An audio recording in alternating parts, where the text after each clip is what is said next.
My new girlfriend introduced me as her waiter at her birthday party I completely paid for, saying it loud enough that everyone heard, "This is just my waiter, he's been serving me all night." When I pulled her aside and questioned her, she rolled her eyes and snapped, "I have a reputation to maintain. My friends can't know I'm dating someone beneath my social status."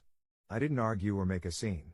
I just calmly picked up my car keys, grabbed the $25,000 gift I'd bought her, and walked out while her guests watched in confusion. 2 hours later, she was blowing up my phone.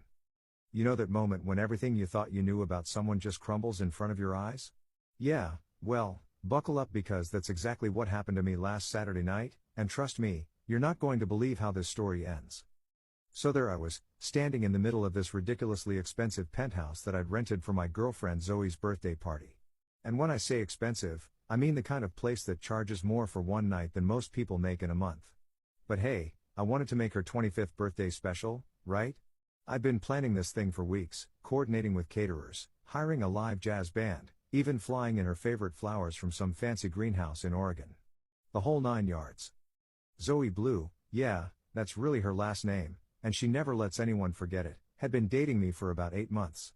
She was this stunning brunette with these piercing green eyes that could make you forget your own name. Smart as a whip too, graduated from some Ivy League school with honors. The kind of woman who turned heads wherever she went, and honestly, I still couldn't believe she was with me. But here's where things get interesting. See, Zoe came from money. Like, serious money. Her family owned half the real estate in the city, and she'd grown up in a world where dropping 50 grand on a handbag was considered casual shopping. Me?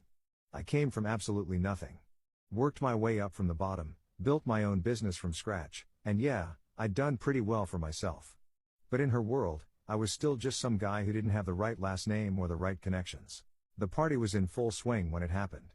About 40 of her closest friends, and I use that term loosely because half these people seemed like they'd stab each other in the back for a good Instagram photo, were mingling around, sipping champagne that cost more per bottle than most people spend on groceries in a week.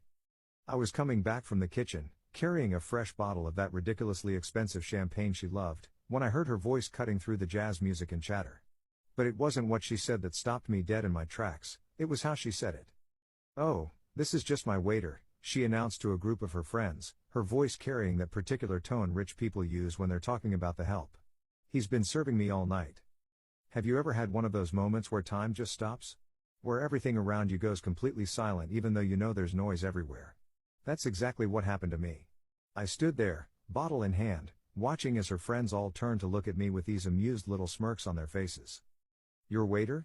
One of them, some blonde named Chloe who I'd met maybe 3 times, said with a laugh.